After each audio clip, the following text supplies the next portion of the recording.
Hello friends, good morning. 5 class में आपका स्वागत है। तो मैं आज आपके सामने रीजनिंग का टॉपिक लेकर उपस्थित हुआ हूं जिसका नाम है क्लॉक। आज हम घड़ी के बारे में देखेंगे। घड़ी के बारे में आपको सामान्य जानकारी तो पता होगा। हम एग्जाम में क्वेश्चन जो बनने की संभावना होती है, अतिव्यापन के बारे में, विपरीत दिशा और लंबवत के बारे में, घंटे वाली सुई और मिनट वाली सुई अतिव्यापित कब होती है, विपरीत दिशा में कब होगी, लंबवत की कब होगी, वो हम जानेंगे आज। बहुत ही शॉर्ट ट्रिक्स के माध्यम से मैं आपको बताने जा रहा हूं, जिसको आप केवल 10 सेकंड में सोल्व कर सकते हैं। अगर इसके संबंधित कोई भी क्वेश्चन बना तो आप केवल और केवल 10 सेकंड में सोल्व कर सकते हैं। तो लेकिन इससे पहले आपको अतिव्यापन के बारे में जानना आवश्यक है। ओवरलैप क्या होता है? ओवरलैप का मतलब यह होता है कि घड़ी में घंटे वाली सुई और मिनट वाली सुई दोनों एक सीध में हो, तो वो क्या कहलाएगा? अतिव्यापन कहलाएगा। तो दोनों का एक सीध में का होने का मतलब एक दूसरे के ऊपर हो या एक दूसरे के सीध में हो, तो ये क्या हो जाएगा? अतिव्यापन। तब कितने डिग्री का कोण बनेगा? दोनों सुइयों के मध्य 360 डिग्री का कोण, या फिर हम कह सकते हैं 0 डिग्री का कोण। अब कभी कभी यह पूछ लेता है कि जो भी अतिव्यापन होता है उसमें घंटे वाली सुई एक घंटे में या फिर 12 घंटे में या एक दिन में कितनी बार अतिव्यापित होती है, तो यह आपको ध्यान रखना है। तो एक घंटे में जो अतिव्यापित होती है वो होती है एक बार। तो 12 घंटे में 12 बार होना चाहिए, लेकिन नहीं होता, 12 बार 11 बार होता है। अब ऐसा क्यों? क्योंकि 12 से 1 तथा 1 से 2 के बीच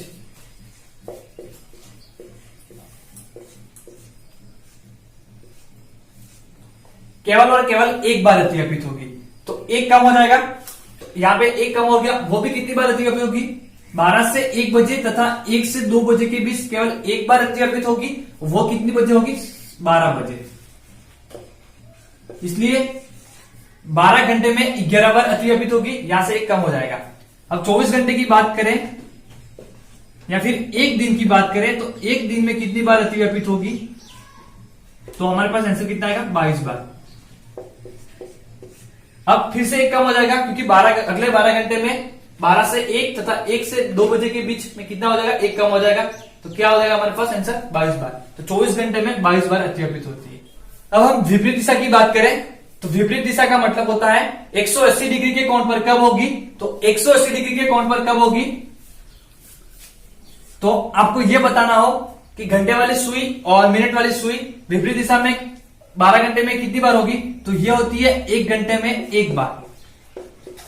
जब 1 घंटे में एक बार होती है तो 12 घंटे में 12 बार होना चाहिए, लेकिन यह होती है 11 बार। अब 12 बजे में 11 बार विपरीत दिशा में होगी। ऐसा क्यों? क्योंकि 5 से 6 बजे के बीच तथा 6 से 7 बजे के बीच क्या होगी? केवल और केवल 6 बजे क्या होगी? एक दूसरे से विपरीत होगी। तो एक बार कम हो जाएगा। तो 12 घंटे में एक बार कम हो गया, कितनी बार हो गया? 11 बार।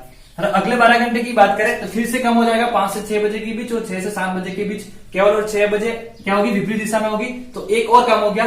तो 24 घंटे में कितनी बार हो जाएगी? 22 बार। तो सीधा सा अगर आपको पूछ रहे हैं कि घंटे वाली सुई और मिनट वाली सुई एक दूसरे से एक दिन में कितनी बार विपरीत दिशा में होगी, तो कितनी बार होगी? 22 बार। अब हम लंबवत की बात करें 90 डिग्री के कोण पर, तो 90 डिग्री के कोण पर का मतलब होता है कि समकोण पर घड़ी की दोनों सुइयां एक दूसरे से समकोण पर हो। समकोण का मतलब होता है 90 डिग्री के कोण पर हो। अगर आपको लंबवत पूछे या फिर समकोण पूछे तो भी एक ही है, और 90 डिग्री पूछे तो भी एक ही है। अब कितनी बार होगी लंबवत? कब होगी? तो 1 घंटे में होती है ये। 1 घंटे में 2 बार लंबवत होती है। तो 1 घंटे में 2 बार होती है, तो 12 घंटे में 24 बार होना चाहिए, लेकिन ये 22 बार होती है। अब यहां पे फिर से ऐसा क्यों?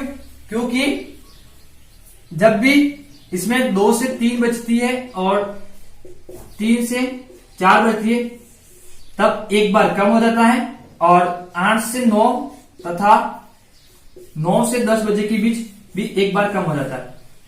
तो 2 बार कम हो गया। 2 से 3 बजे, 3 से 4 के बीच केवल एक बार, और 8 से 9 तथा 9 से 10 बजे के बीच एक बार। तो 12 घंटे में 24 बार होना चाहिए, लेकिन 2 बार कम हो गया, तो कितना हो गया? 22 बार। और अगले 12 घंटे की बात करें तो कितनी बार हो जाएगा? फिर से 22 बार। तो 24 घंटे में कितनी बार होगी? 44 बार। ये आपको ध्यान रखना है। जो भी सामान्य से जानकारी थी वो मैंने आपको बता दी। कि कितनी बार अतिव्यापित होगी, कितनी बार विपरीत दिशा में होगी, कितनी बार लंबवत होगी। जब आपको सीधा सा पूछ लिया जाए तो आपको ये आंसर देना है। अब हम देखेंगे कि अगर इसके बारे में कोई भी क्वेश्चन बन जाए, अगर आपको 3 से 4 बजे के बीच पूछ लिया जाए, 5 से 6 बजे के बीच पूछ लिया जाए, कितनी बार अतिव्यापित होगी, कितनी बार विपरीत दिशा में होगी, कितनी बार लंबवत होगी, कितनी बजे लंबवत होगी, इस बारे में जो भी क्वेश्चन बनता है उसको हम केवल 10 सेकंड में सोल्व करेंगे, वो भी बिना किसी फॉर्मूले के माध्यम से। आप ध्यान से देखिएगा। तो हम बात करते हैं अतिव्यापन के बारे में। पहले अतिव्यापन के लिए आपको सिर्फ एक कंडीशन ध्यान रखनी है।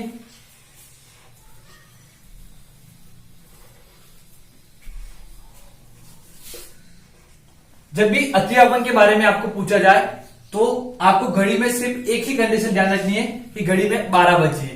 12 बजे का मतलब ये हुआ कि घड़ी की दोनों सुइयां एक दूसरे पे सीध में है या एक दूसरे के ऊपर है, तो आपको सीधा सा ध्यान रखना है 12 बजे। अगर विपरीत दिशा में पूछ लिया जाए तब आपको कंडीशन ध्यान रखनी है घड़ी वाली, वो रखनी है 6 बजे घड़ी। कितनी? 6 बजे। 6 बजे घड़ी की दोनों सुइयां क्या होगी? एक दूसरे के विपरीत होगी, तो आपको तब कंडीशन ध्यान रखनी है 6 बजे। अगर आपको पूछ लिया जाए लंबवत, तो तब आपको कंडीशन ध्यान रखनी है एक तो 3 बजे वाली और एक ध्यान रखनी है 9 बजे वाली। तो मैं यहां पे 2 कंडीशन बना रहा हूं। एक हो गया हमारे पास 3 बजे वाली कंडीशन और एक होगी हमारे पास 9 बजे वाली कंडीशन। ठीक है, 2 कंडीशन ध्यान रखनी है आपको।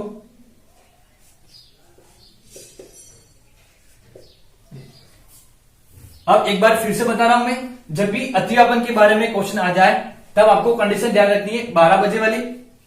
विपरीत दिशा की बात करें तब आपको कंडीशन ध्यान रखनी है 6 बजे, क्योंकि 6 बजे दोनों सुइयां क्या होगी? एक दूसरे की विपरीत होगी। और लंबवत की बात करें तो 1 घंटे में 2 बार होती है, इसलिए 2 कंडीशन बनेगी, एक तो 3 बजे वाली और एक बनेगी 9 बजे वाली। तो आपको 3 बजे ध्यान रखना है, एक ध्यान रखना है 9 बजे। अब हम बात करते हैं क्वेश्चन की। अगर आपको पूछ लिया जाए कि 4 से 5 के बीच घड़ी की दोनों सुइयां कितनी बजे अतिव्यापित होगी, सबसे पहले आपको यह ध्यान रखना है 4 से 5 बजे के बीच आपको पूछा है, तो आंसर जो भी आएगा वो 4 से 5 बजे के बीच ही आएगा। अगर जो भी ऑप्शन दिए हैं इसमें अगर 5 से ज्यादा दिया है, जैसे 5:10, 5:15 मिनट कोई भी दिया हुआ है, तो ऑप्शन में कट जाएगा। जो भी आंसर होगा वो 4 से 5 बजे के बीच आएगा। अब कैसे आएगा वो हम देखते हैं। सिर्फ आपको तीनों जो भी मैंने कंडीशन बताई है इसमें केवल और केवल एक बात ध्यान रखनी है कि आपको यहाँ पे 60/11 ध्यान रखना है। क्या रखना है? 60/11। अब 60/11 आपके दिमाग में होना चाहिए। और एक बात ये आपको ध्यान होनी चाहिए कि यहाँ पे आपको जो भी यहाँ पे घंटे होंगे उसका मल्टीप्लाई कराना है। तो 60/11 से आपको घंटे का मल्टीप्लाई कराना है। अब घंटे आप कैसे निकालेंगे, कितने हुए वो? तो जब 4 से 5 बजे के बीच आपको पूछा है तो कितनी बजे अतिव्यापित होगी अगर पूछ लिया, तो आपको ध्यान रखना है यहाँ पे हो जाएगा 1, यहाँ पे हो जाएगा 2, ये हो गया 3 और ये हो गया 4। अब 4 से 5 बजे के बीच पूछा है तो 12 से हम 4 तक जाएंगे तो कितने घंटे होते हैं? 1, 2, 3, 4। तो आपको सिर्फ और सिर्फ क्लॉकवाइज घूमना है, एंटी क्लॉकवाइज नहीं घूमना है। तो यहां से 12 से हम 4 बजे की यहाँ पे आएंगे, कितने घंटे हो गए हमारे पास? 4 घंटे। तो यहाँ पे किसका मल्टीप्लाई हो जाएगा? 4 का। तो हमारे पास ये हो जाएगा 60/11 और यहाँ पे 4 का मल्टीप्लाई हो जाएगा और ये हो जाएगा हमारे पास 240 और नीचे कितना आएगा? 11। 4 का मल्टीप्लाई 0 से कराया 0, 4 का 6 से कराया कितना है? 24। अब हम भाग देंगे तो ये कितनी बार जाएगा? 2 बार। कितना आया? 22। पीछे कितना बचा? 20। फिर कितनी बार जाएगा? 1 बार। कितना आएगा? 11 और बचा कितना? 9। ये हो गया हमारे पास शेषफल और कितने से भाग दिया था हमने? 11। तो ये हमारे पास क्या आएगा? मिनट। अब मैंने आपको भी थोड़ी देर पहले बताया था कि जब भी अतिव्यापन के बारे में पूछे तो 4 से 5 बजे के बीच पूछा है तो कितनी बजे दोनों सुइयां अतिव्यापित होगी, तो वो होगी 4:21 सहित 9/11 मिनट पर। तो हमारा आंसर कितना आया? 4:21 सहित 9/11 मिनट पर दोनों सुइयां जो होगी वो अतिव्यापित होगी। तो आंसर आ गया 4 से 5 बजे के बीच। तो ये हमारा आंसर हो गया। अब हम बात करते हैं विपरीत दिशा में कब होगी। तो मैंने कहा कि 6 वाली कंडीशन जो है वो आपके दिमाग में होनी चाहिए। आपको ये ध्यान होना चाहिए इसके बारे में कि घड़ी की जब भी 6 बजेगी तब दोनों सुइयां एक दूसरे से विपरीत होगी। अब आपको पूछा है 4 से 5 बजे के बीच, तो आपको यहाँ पे एंटी क्लॉकवाइज नहीं घूमना है, तो ये गलत माना जाएगा। आपको घूमना है सिर्फ और सिर्फ क्लॉकवाइज। तो यहाँ पे हो जाएगा 7, यहाँ पे हो जाएगा 8, यहाँ पे हो जाएगा 9, यहाँ पे हो जाएगा 10, यहाँ पे हो जाएगा 11, यहाँ पे हो जाएगा 12, 1 2 3, यहाँ पे हो गया 4। अब आप गिनिए कितने घंटे हुए क्लॉकवाइज में।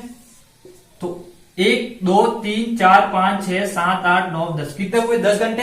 तो आपको यहाँ पे 10 का मल्टीप्लाई कराना है। ये हो जाएगा 60/11, ये हो जाएगा 10 और ऊपर आ जाएगा 600 और ये हो जाएगा 11। अब हम जब भाग देंगे तब कितनी जब बार जाएगा, ये 5 बार कितना आएगा 55, ऊपर कितना बचा 50, 4 बार बोलेंगे कितना हो जाएगा 44। अब 50 में से 44 चलेगा कितना बचा 6 और ये हो जाएगा 6/11 मिनट। तो हमारा आंसर कितना हो गया 4:54 सही 6/11 मिनट। तो ये भी आंसर जो आ रहा है वो 4 से 5 बजे के बीच आना चाहिए। तो आगे हमारे पास 4:54 सही 6/11 मिनट। तो ये आपको समझ में आ गया होगा। अब हम लंबवत की बात करें तो लंबवत के लिए 2 कंडीशन बनती है, तो आपको दोनों कंडीशन का आंसर निकालना है। अगर पहली कंडीशन आप अप्लाई करेंगे, आंसर आपको ऑप्शन में मिल जाए तो आप करेक्ट कर सकते हैं, अगर नहीं मिले तो आपको जो भी सेकंड कंडीशन है वो निकालनी पड़ेगी। तो अब हम 4 से 5 बजे के बीच देखते हैं कि लंबवत कब होगी, कितनी बजे होगी। तो ये हमारे पास 3 वाली जो कंडीशन है वो मैं पहले अप्लाई कर रहा हूं। तो 4 से 5 बजे के बीच पूछा है तो कितना हो जाएगा 3 से 4 बजे के बीच 1 घंटा। तो यहाँ पे भी आपको सिर्फ क्या ध्यान रखना है 60/11 और यहाँ पे घंटे का मल्टीप्लाई कराना है कितने घंटे हुए। तो 60/11 और घंटे कितने हुए तो 1 घंटा, ये हो जाएगा 60/11 और जब भाग देंगे तब कितनी बार जाएगा तो 5 बार, कितना आया 55 और बचा कितना 5/11 मिनट। तो आंसर कितना आ जाएगा हमारे पास 4:05 सही 5/11 मिनट। ये हमारे पास आंसर हो गया। मैं लिख देता हूं यहाँ पे 4:05 सही 5/11 मिनट। अगर एग्जाम में 4:05 सही 5/11 वाला जो है आंसर वो नहीं दिया हुआ हो, तब आपको 9 बजे वाली कंडीशन अप्लाई करनी है। तब भी आपको यही करना है 60/11। यहाँ पे कितना हो जाएगा घंटे का, ठीक है, मल्टीप्लाई हो जाएगा इसके साथ में। और 9 से हम कितने बजे 4 बजे तक आएंगे क्लॉकवाइज में कितने घंटे होंगे तो 9 से 10, 10 से 11, ठीक है। यहाँ पे हो जाएगा 1 2 3, ये हो गया 4। कितने घंटे हुए 1 2 3 4 5 6 7 और ये हो गया 8 घंटे। तो कितने घंटे हुए 8 घंटे। तो जब मैं 60 का 8 के साथ मल्टीप्लाई कराऊंगा तो कितना आएगा हमारे पास 480 और ये हो जाएगा 11। अब भाग दूंगा कितनी बार जाएगा, ये 4 बार, कितना आया 44, कितना बचा 40, कितनी बार जाएगा 3 बार, तो कितना आया 33 और ये बचा 7/11। तो कितना आंसर आया सेकंड में 4:43 सही 7/11 मिनट। तो ये हमारा आंसर हो जाएगा।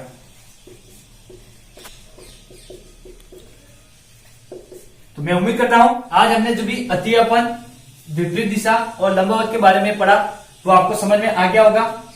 यहाँ पे मैंने जो 4 से 5 बजे के बीच बताया है, ऐसा कोई नहीं है कि 4 से 5 बजे के बीच ही होगा। आप कौन सी भी कंडीशन जो है वो अप्लाई कर सकते हैं। जैसे आपको दे दिया जाए 3 से 4 बजे के बीच, तब भी आप इस क्वेश्चन के जो भी सोल्व कर सकते हैं। जैसे अतियापन के बारे में पूछा, विपरीत दिशा में के बारे में पूछा, लंबवत के बारे में पूछा, तब आप आसानी से निकाल सकते हैं। अगर आपको पूछ लिया जाए कि 2 से 3 बजे के बीच, तब भी आप निकाल सकते हैं। लेकिन आपको ये बात ध्यान रखनी है कि आपको जो भी घड़ी की दिशा में घूमना है क्लॉकवाइज, और ये तीनों कंडीशन ध्यान रखनी है। अतिव्यापन के लिए आपको 12 बजे ध्यान रखना है, विपरीत दिशा के लिए 6 बजे वाली कंडीशन, और लंबवत के लिए एक तो 3 बजे वाली कंडीशन और एक ध्यान रखनी है 9 बजे वाली कंडीशन। जैसे कि हमने एक और निकाल देते हैं। जैसे आपको पूछ लिया जाए कि 1 से 2 बजे के बीच, तब आपको क्या करना है। जैसे पूछ रहा है कि अतिव्यापन कब होगा, कितनी बजे होगा, तो 1 से 2 बजे के बीच, दोनों के बीच में आंसर आना चाहिए हमारा। तो ये हो जाएगा 60/11 और 12 से हम 1 बजे तक जाएंगे, कितने घंटे होंगे 1 घंटा। तो ये हमारे पास होगा यहाँ पे 1 घंटे का मल्टीप्लाई, ये हो जाएगा 60/11 और हमारे पास आंसर आएगा 5 सही 5/11 मिनट। थोड़ी देर पहले हमने यहाँ पे निकाला। तो अब हमारा आंसर कितना हो जाएगा 1:05 सही 5/11 मिनट पर दोनों अतिव्यापित होगी। और इससे पहले मैंने आपको बताया था कि कितनी बार अतिव्यापित होगी एक दिन में, तो वो आंसर आ जाएगा 22 बार। विपरीत दिशा में कितनी बार होगी, वो आ जाएगा 22 बार। और लंबवत कितनी बार होगी एक दिन में, तो वो हमारे पास आंसर रहता कितना था 44 बार। ये भी आपको ध्यान रखना है। सीधा सा पूछ ले जाए एग्जामिनर, कभी भी आपको सीधा सा भी पूछ सकता है, तो हमका थोड़ा आंसर आपको ध्यान होना चाहिए। तो जो भी हमने आज ये तीनों कंडीशन के बारे में सीखा, इसके माध्यम से आप केवल और केवल सिर्फ 10 सेकंड में इसका आंसर ज्ञात कर सकते हैं। तो मैं उम्मीद करता हूं आपको अच्छे से समझ में आया होगा और आज का वीडियो आपको अच्छा लगे तो आप हमारे वीडियो को लाइक और चैनल को सब्सक्राइब कर दें। जय हिंद, जय भारत। धन्यवाद दोस्तों।